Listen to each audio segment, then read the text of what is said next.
Start right now with our next speaker. I'm glad to welcome Jonathan Roeder here with us, and he's going to be speaking on Magento's data-driven future. Welcome him. Thank you. Okay, I'll stand here. I know some people in the audience. Hi, everybody. First time in Kyiv. Very glad to be here. Okay, so I'm Jonathan. I'm a principal scientist at Adobe. What does that mean? It means I work with really smart data scientists. It means I work with engineers. I work with the architects. I work with product management and try to dream up what the future of commerce should be. So I don't do it alone. I work on the data solutions team at Magento. This team was formed after acquisition by Adobe, so we've been around about a year now. And our job is to enable merchants to really create their own intelligent experiences, uncover commerce insights, and do all this with like data-fueled capabilities. We have direct responsibility for Magento Business Intelligence. Anyone familiar with MBI? A few people? 72 people in the back, don't turn around. And then also any kind of Sensei AI machine learning stuff, we're going to talk about that. And then making storefront search more intelligent. So I'm on the data solutions team, but we work with other teams at Adobe. There's one really cool organization that we work with, Adobe Research. I'm going to find a place where that's not to do that. Is that me? It's me. Okay, I'll just plant right here, and we'll figure it out. No. All right, so we work with the Adobe Research organization. This org is hundreds of research scientists, PhD research scientists, artists, engineers, and someone doesn't want me talking about Adobe Research in this room. It's too secretive. So, should I go? Okay, I'll try. So, Adobe Research works with top universities around the world. They work on publications, but also on driving new technology into the Adobe products. So some of it is really just cutting-edge research. Maybe it sees the light of day, maybe it doesn't. A lot of it gets applied, and they're actually, the research organization tries really hard to make sure that their research ends up seeing the light of day. So, we also have the good fortune of working with the Adobe Sensei organization and the machine learning capabilities that Adobe Sensei provides. So right now, the majority of this capability is internal to Adobe. These are things that we can harness in order to create capability as part of Magento. And so Adobe Sensei lets you do data analysis. It lets you test things out. It lets you experiment, and then it helps with productionalizing machine learning workflows. It'll do things like help you lease out GPU-based systems to do deep learning and things like that.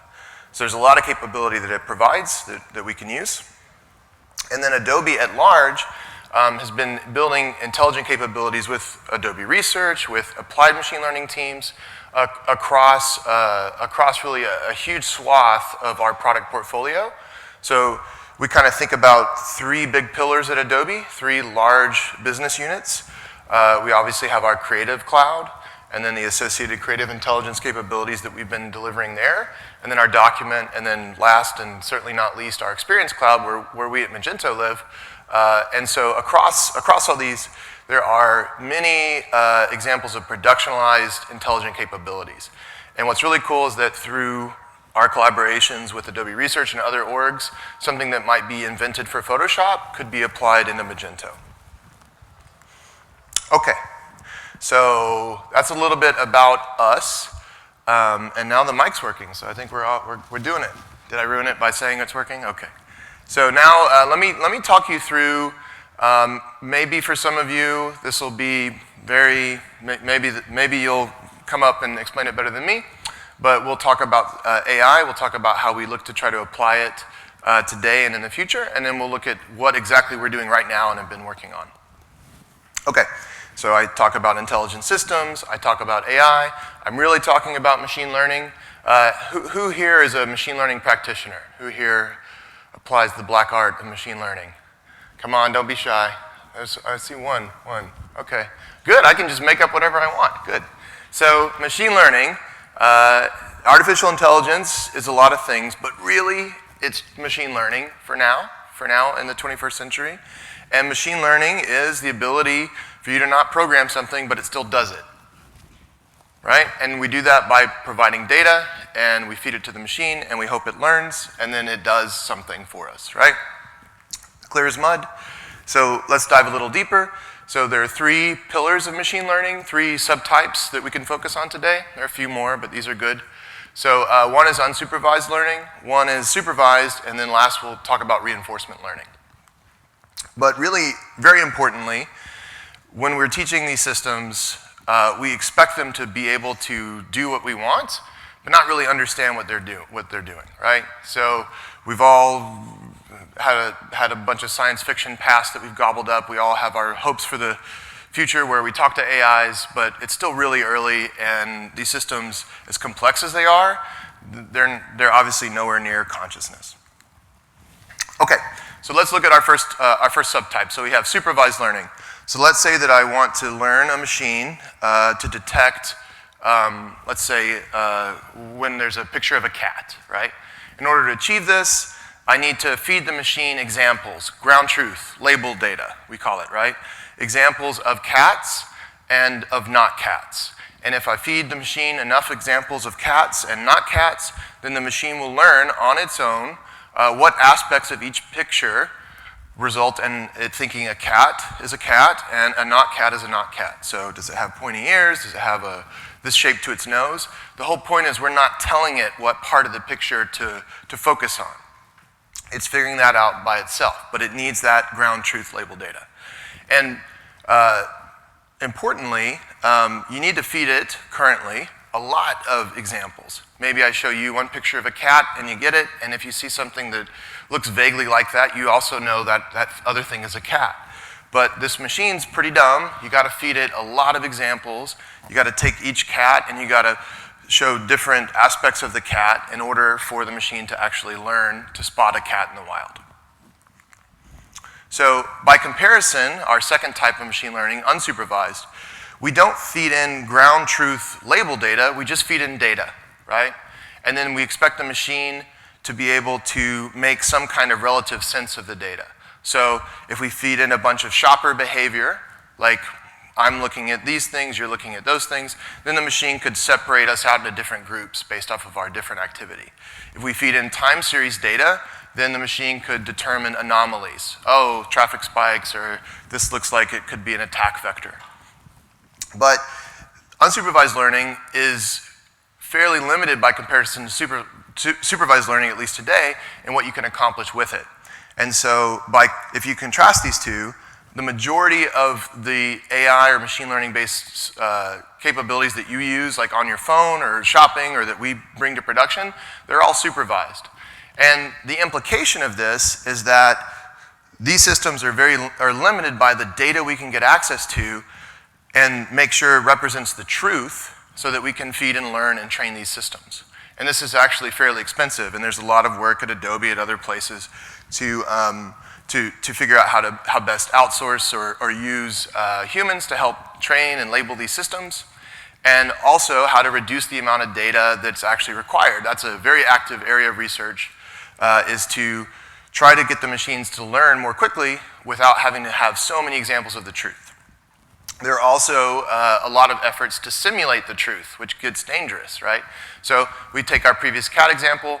Let's say we have the picture of the cat. Let's say that from that picture we could generate 3D models of the cat, and then we could turn those into thousands and thousands of pictures of the cat, right? And then we could feed that back into the machine and say, these are all pictures of a cat. So we can automate some of these things. But we always run the risk of simulating ground truth and then teaching the system the wrong things. Okay, so some areas of research at Adobe. Natural language processing, the subfield of machine learning focused on helping machines understand what it is we say. Obviously, if you have been paying attention to translation in the last 10 years, machine to machine, or language, if you've been paying attention to translation services for the last 10 years, you've seen that they've gotten a lot better, and that's because of deep learning capabilities that have been brought online. But also efforts in speech recognition, obviously much better now. Smart semantic search is an area that we're really interested in. And so a lot of opportunity here to teach the machines to better understand us as we speak. For commerce, obviously having a phone in your pocket at all times, having a microphone in 30 locations in your home at all times, this opens up the opportunity for conversational commerce so that it becomes quite natural to just say, hey Alexa, I'd like you to reorder my shampoo, or something more interesting than that. But the implication to us at Magento is that we need to train systems that can understand what humans say, and then in order to go perform the search or commerce activities required.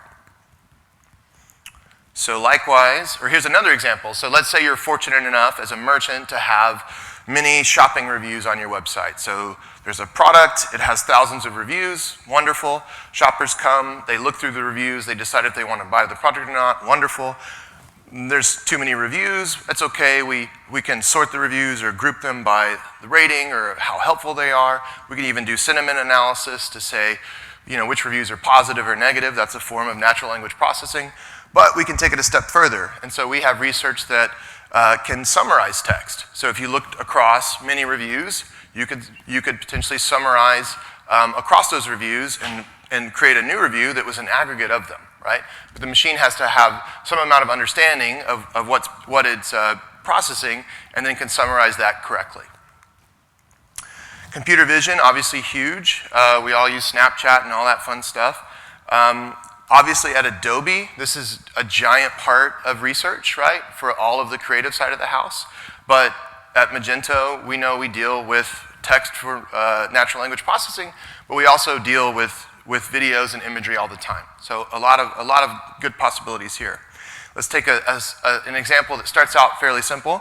So if we wanted to enrich our product catalog with the colors of the products from their imagery, then a naive approach would be to just look at the colors in the picture, and then to pull out, what percentage of the color was the colors available.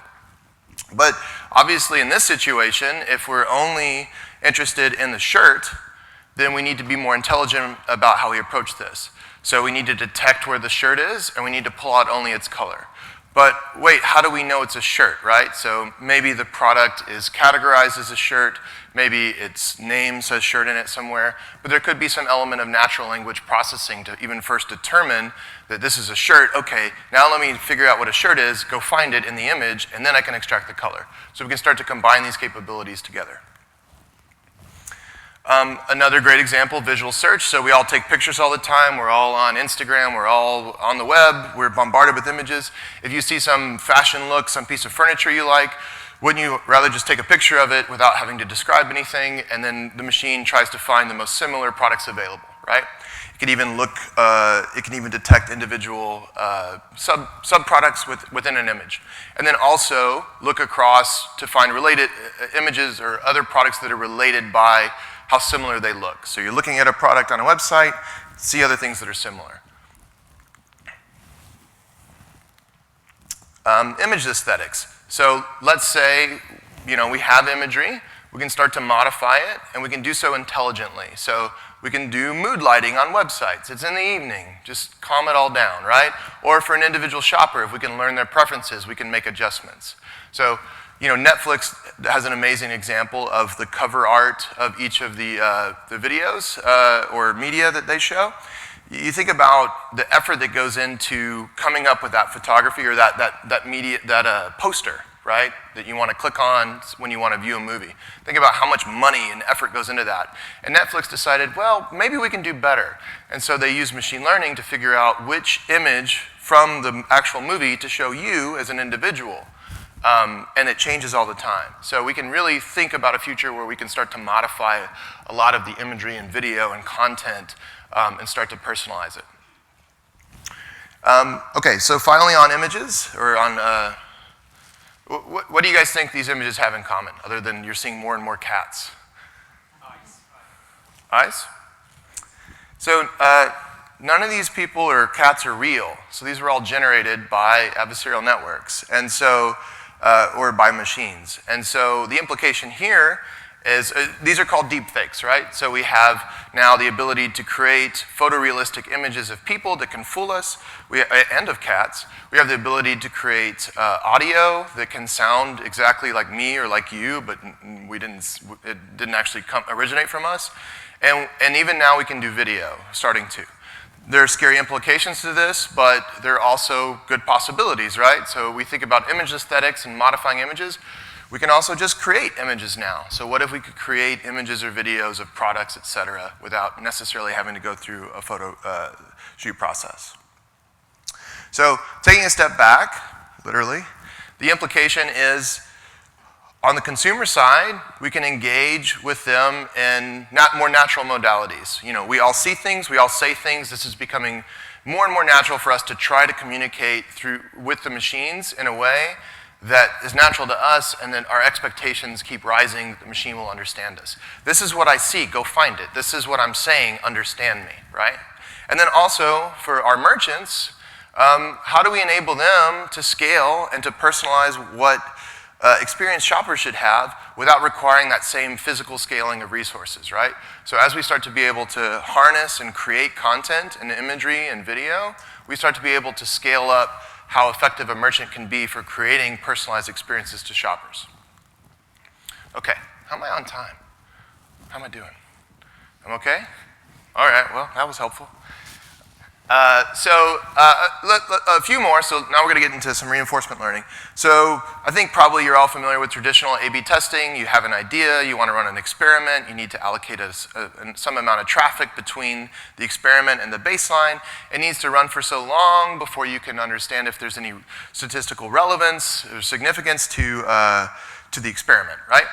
So let's say you have a great idea and it makes a lot of money, and then you have your baseline idea and it's kind of losing you money. So while this test is running, you're leaving money on the table, right? So A/B testing has evolved. Multi-arm bandits are now part of a lot of A/B testing platforms. They will explore out the space, maybe this, maybe that, and then they'll quickly exploit and optimize for the right answer. So you leave less money on the table. Contextual bandits are even more interesting, because they can be, perhaps the answer to the question or the experiment that you're running doesn't fit everyone. Maybe this side prefers A, this side prefers B. So a contextual bandit could actually optimize the outcome for individuals. These examples are baby examples of reinforcement learning, which is our third type of machine learning we'll talk about. So reinforcement learning attempts to optimize for a long-term goal over time, right? And then per an individual. Here's an example. Reinforcement learning is how we're trying to power self-driving cars. Not us at Adobe, but we as the human race. And so self-driving cars, try to get a person from point A to point B, and they make a lot of decisions along that way. And similarly, reinforcement learning is used for games. So, you hear about certain labs that are beating more and more humans at more and more video games. It's reinforcement learning that's being used primarily to power those capabilities. The reason we think this is applicable in commerce is that it's not dissimilar. There's a long period of time where you have a relationship with the shopper, and you want to optimize over that time, that shopper's lifetime value, and perhaps some other goals, and you need to balance them out. So we see this this is a very active area of research at Adobe, reinforcement learning, and trying to see how we can fit it into use cases in commerce. If we take a step even further, and this gets into, I think, less applied research and more research for now, we have experts in causal modeling. So for now, machine learning mostly focuses on, curve fitting, on correlating.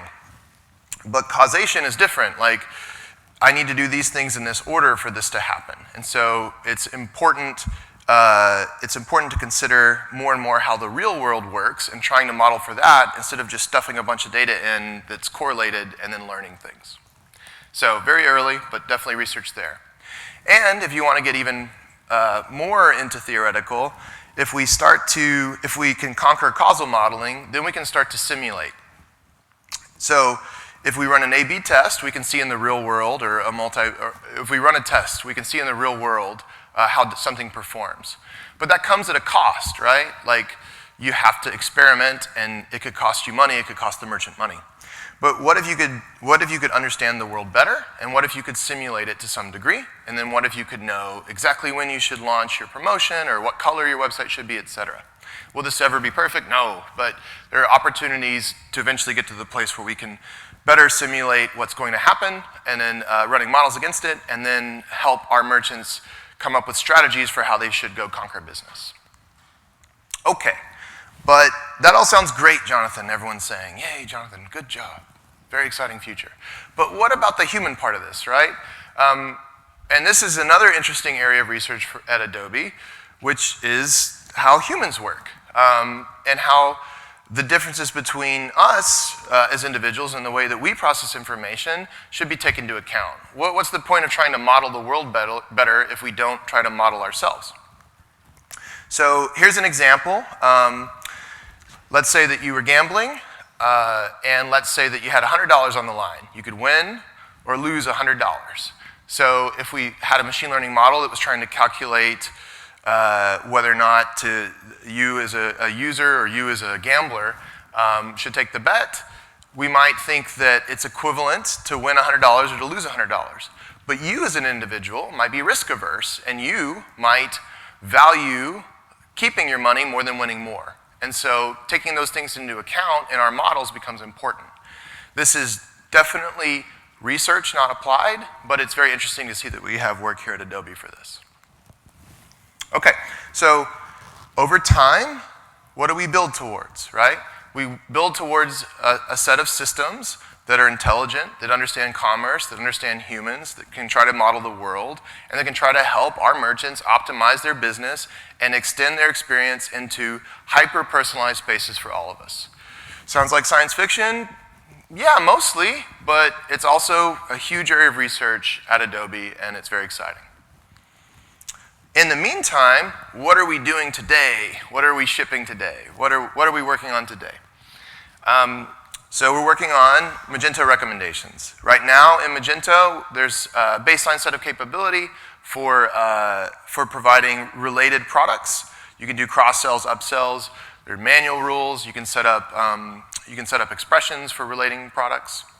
But we know that even today, as consumers consume media, content, shopping, they are expecting, certainly from industry leaders, they're getting accustomed to more and more personalized experiences. So a great quote from Amazon, or an important number from Amazon, around 30% of their product purchases are driven through intelligent recommendations. So we know customers expect these more intelligent recommendations, and so let's talk about what that would really involve. First, we need our product catalog data up to date, including pricing, inventory, all this. We need our user data, all the interactions that are occurring on the website, what people are looking at, what they're searching on, their linger time on products, what they buy together, what they never buy together, all that signal data. And then we need to sift that, pull that together, and apply machine learning algorithms to it to form the relationships between the products. And so as we announced at Imagine, we're working on Magento product recommendations powered by Adobe Sensei. It will be a software as a service delivery model for product recommendations for Magento commerce storefronts. And then really quickly, just under the hood, it consists of a tracking layer that tracks shopping behavior and sends it to the SaaS infrastructure, and a catalog sync that similarly keeps catalog data from your storefronts or from the merchant storefronts up to date in real time across into the SaaS infrastructure. And then in the SaaS layer, we have a data lake, a data processing engine, and then finally our machine learning platform to compute the relationships, actually to learn the machines, and then a serving layer that can serve recommendations that are personalized to the Magento storefront in real time. So it all works seamlessly together, at least as designed and as being implemented. Good. I think I finished a little early. Did I miss a slide? Thank you, Jonathan. Sure. So probably we do have more time for Q&A session. Oh, no. So I believe you guys bet to ask something. Go ahead.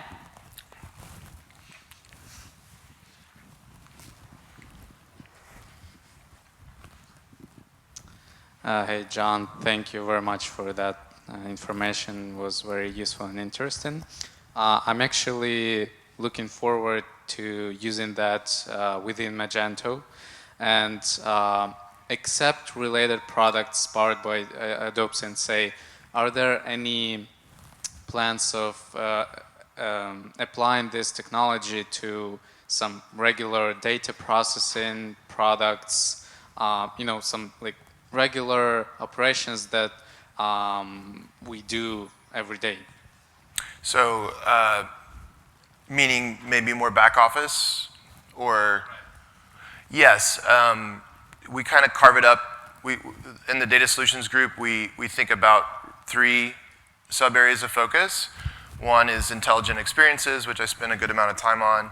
Another is insights, so we have MBI, we have business intelligence. We can do much more analysis of all the data flowing across and in an automated way, help our merchants and SIs have insight into what's happening.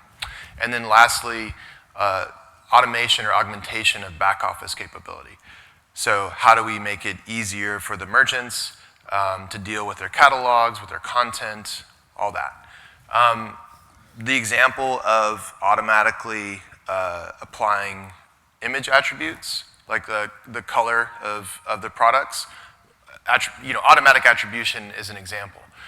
Are there things that I can declare are on our roadmap? No, I can't say that we have another roadmap item other than product recommendations right now, but we have every intention to add more and more intelligent capability both to the shopping experience and to the back office experience and to the analytics and insights. But would love to talk more about any ideas you have. Thank you for this presentation, very exciting. It's always exciting when we talk about machine learning and artificial intelligence, but I'd like to ask about more practical question. Oh man. Yeah, how does it, how integration of Sensei to Magento looks like from our perspective, from solution partner perspective, like which roles are required from our side? How does it look from Adobe side? Do we need data scientist or data satanist, like they say? Mm-hmm. So yeah, some words about this, please. Okay, sure. So and a lot of this is work in progress. So Adobe Sensei has a set of services where the machine learning's been done, and there are certain types of machine learning that are this is more applicable to, like image and text. But there are pre-canned services that we offer as part of Sensei that you can integrate with. And so you don't have to worry about the machine learning part. There are times when that works very well, and there are times when it doesn't work as well. And so I think everyone in the industry is trying to figure out how best to encapsulate machine learning to where it stays cleanly within its box. But this is hard because there's so much variety of data out there and so many things the machine hasn't seen before or don't fit within industry verticals. So the good thing about bringing Magento into Adobe is we now have a number of use cases that maybe we had before with some other Adobe products, but we certainly have now when it comes to the variety of industries and verticals and market size of each of our Magento merchants. So there's so much variety out there, so there'll be so many good things to learn. Adobe, there is an Adobe Experience Platform set of capabilities that are meant that are meant to expose to solution integrators a way to actually take their data scientists and let them write machine learning pipelines that would run inside of Adobe that Magento could connect to. As of now, Magento is not connected to Adobe Experience Platform. But that would be an approach that we're looking at for a way to take Magento, connect it to Sensei and machine learning capabilities, and then let partners interact that way. We have to be careful because the data in the end that we use for machine learning, it's owned by our merchants. And so, we're stewards of it, but we're very careful about who we let get a hold of it. Right now, that's something that we have to work through. Obviously, it would be the merchant's decision to include the SI and let them have data if the SI had machine learning or data scientists, et cetera, that needed to get a hold of it in order to experiment and then build machine learning capabilities. So we see over time, there'll be a variety of different use cases. We want to provide as much out-of-the-box capability as possible. We want to enable our SIs as much as possible and our merchants. Still early.